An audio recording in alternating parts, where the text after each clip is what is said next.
The Walking Dead Destinies is the worst game I've played this year, and easily a contender for the worst game of the last decade. So I have one objective for this video: play through this disaster piece that's up there with the likes of Gollum, Rise of Kong, Redfall and Spider-Man 2 for worst game of the year, and finish it, so no one else has to suffer as much as I have. The story of this awful game begins waking up from a coma as Rick Grimace Shake, because this man is not Rick Grimes. I look out to the city of Atlanta, but the pollution up here is thicker than your mother, so I can't see 2 feet in front of me. I make my way down the hall where I see the hospital is falling apart. There has either been an apocalypse or I got transferred to a hospital in the UK. I shelved a bottle of what I'm hoping was painkillers, but also could have been Viagra, so I guess we'll find out in 30 to 60 minutes. Taking these pills did, however, break my audio, so I had to reload from a checkpoint, encountering my first bug about 4 minutes into gameplay. I head for the cafeteria in hopes of finding a succulent Chinese meal, but a sign on the door reads, "Don't dead, open inside." Dumbfounded by exactly what that means, I curve my path, where I encounter some human-like critters walking around, so I guess we'll call them walkers. They appear to have the IQ of an average sniper wolf viewer though, as I can hide from them in a cloud of smoke. It's awkward, because even when they touch me when walking through the smoke, they still don't see me. Smoke is their weakness. What's even more awkward is I am bricked up right now, as those pills I found earlier were indeed Viagra. I leave the hospital and make my way down the street where I encounter a man named Morgan, who tells me these walkers want to eat me. It's nice knowing that someone thinks I'm cute enough to eat. I find a sheriff's outfit on the bonnet of a car, so I fully change in the middle of the street, exposing the rock I've got on to intimidate any nearby walkers. With Morgan telling me how to take them down, I begin killing the walkers in the area, where I hear some of those classic Rick Grimes catchphrases. The combat in this game basically consists of crouch walking and pressing one button to execute a stealth kill on the walkers. Boring, mundane combat, but also the exact same stealth combat as every Sony exclusive, so I guess it's time to give this a 90 on Metacritic.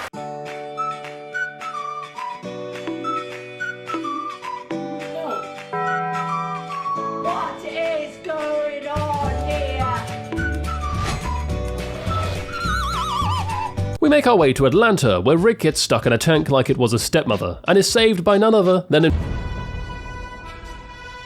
himself. On the rooftop, we make our first defining choice, which is what this entire game was sold on, changing the TV show choices. I can choose to handcuff Merle like in the TV show because he called T-Dog the naughty word, or side with Merle. I of course choose to side with Merle, not because of the racism or anything, but because I am going to be choosing everything that doesn't happen in the TV show just to keep it interesting. Merle manages to slip Rick's handcuffs off him, waits for everyone to leave the roof, and then ties up old T-Dog to a pipe. Heading back to the group's camp, Rick is reunited with his wife Laurie and son Carl, along with his best friend Shane, who has been making sure Laurie gets her daily inches while Rick was gone. What a great friend. Poor Shane. He's so upset that his facial features decided to group hug each other. It's not long at this camp before shit hits the fan, as the camp is invaded by walkers. Laurie's survival instinct kicks in, so rather than fighting or running, she hides behind a picnic table in the brace position, screaming for Rick to help. Obviously Carl, the useless child, is missing, but that means I finally get to roleplay what I've always wanted to my entire life. Girl!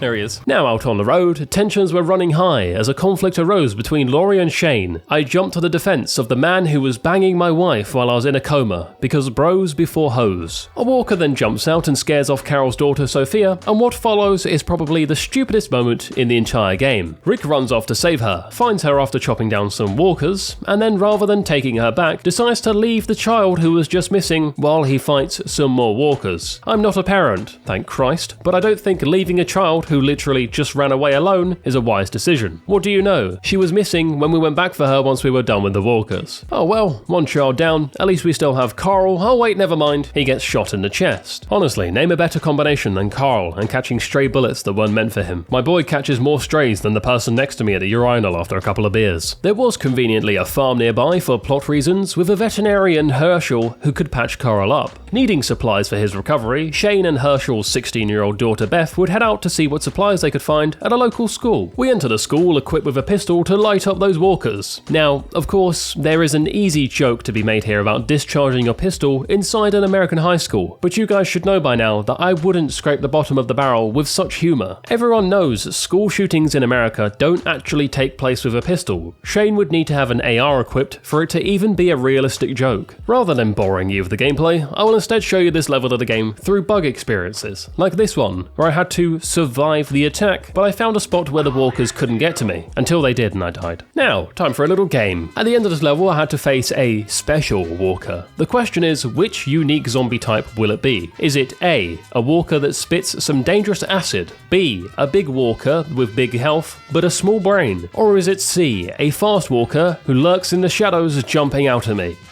If you answered B, you are correct. The big boy takes a lot of bullets and falls over his own feet, bless him. As we escape the school, Beth trips over with the medical supplies, and I'm left with another defining choice. Now, if you watch the show, you'll know that Shane made a not-so-based decision.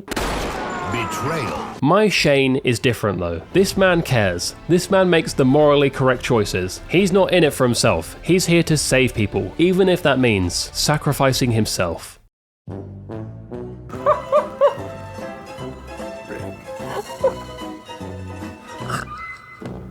Carl has left the group. Now, with the powers of Bald Shane, the jealousy of Rick and Laurie having a baby was setting in. Shane was getting flashbacks to Laurie's sweet baby Rays and helping Rick in hospital when the apocalypse started. It was here at the hospital he would begin taking his first ever human lives that he couldn't excuse under the grounds of enforcing the law. Are they smart enough to follow me out here? Not really. Just keep looking. Nope. Damn it. Damn it! Oh, hell yeah! Got your wall white, don't worry. Oh my god, what is this? His torso is contorted. Hey, hey, hey, hey. Break the AI in this game by just walking too close to them.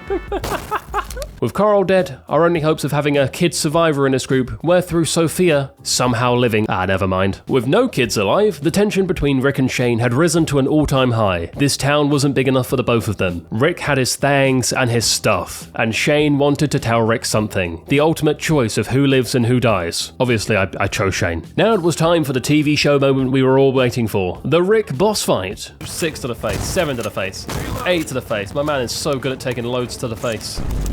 After you put enough loads into this man's face, he literally fucking dies, but no. It's not over. Stage 2, Rick comes back with a baseball bat ready to chase you around the farm and smack you about. Eventually you take down Boss Rick, Shane stabs him up, executes his walker counterpart, and we leave as the farm is somehow now on fire, I guess. So with the farm gone, we found ourselves at a prison. After clearing out all the walkers, we found a prisoner who Carol, the old white bigot, instantly accused of being a murderer just because he's a young black man. Well, this group is different. We don't send folk out to die in the wild. We are a shelter and a home. So I let Andrew stay with us, no matter his past reputation. So anyway, Herschel dies, but before I see any accusations that it was Andrew and I shouldn't have let him in, I'll have you know it was not him. He was nowhere to be seen. It was actually just Shane's fault. He prioritized grabbing some guns over saving Herschel's life. A few minutes later, Andrew then gets a little scandalous, which ends in Carol getting murdered by Andrew, which is what you get for judging someone, Carol. Glenn hits the fattest lip quiver you're ever likely to see, which shows his sadness, and Shane goes off ready to start up the Andrew boss fight. Now this game is full of stupid bullshit. I mean, that's been 90% of the game so far. This Andrew boss fight, however, may take the cake as the biggest load of unwashed cum socks that have been left in the sunlight for 2 weeks. Not because of its difficulty or bullshit, but because of the logic behind it. We fight in a huge room, just full of generators, where I have to run around turning off the generators. The room is filled with smoke, which is coming from nowhere. There's no fire, there's just smoke in the room. The room also makes no sense. It's just a large room with some generators.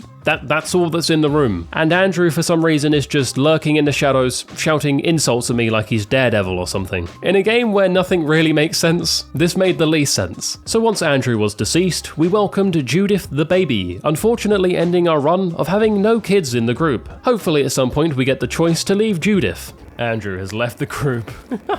Carol has left the group.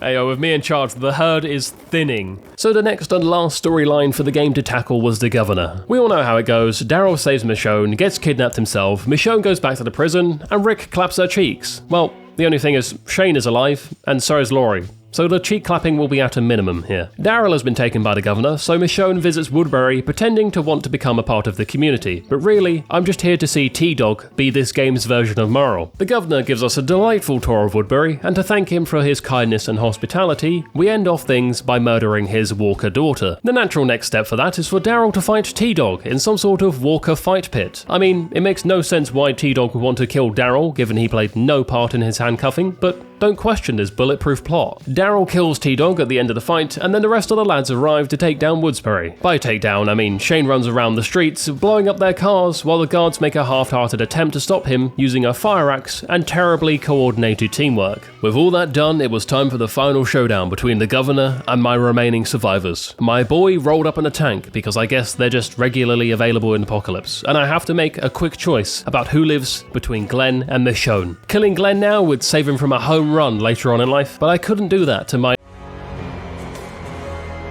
The war was on, and we had to take out that tank. How do you do that? Just keep shooting AR bullets at it, and watch his health go down. This is fucked. Need to destroy that tank. Why does Daryl sound like C-3PO? C-3PO Daryl then rolls a grenade down the barrel of the tank. Wow, that rhymes. Nice one, George. The Gov somehow just absolutely tanks it. Get it? Because it's in a tank. And we have our last boss fight of the game. It was equally as shit as every other boss fight in the game. Shane beheads him, and everyone escapes in their own little groups, as we finish things up with a teaser for Terminus. I don't know if this is supposed to be a sequel teaser, or what they were doing here. They thought they did something, but after playing this, I can safely say, I don't think we'll ever get a Walking Dead Destinies 2. Good lord, what a pile of shit, and what an offensive pile of shit as a big Walking Dead fan. A big thank you to Sean for editing as always, thank you to you for watching, I love you all, and remember to kiss the homies goodnight for me.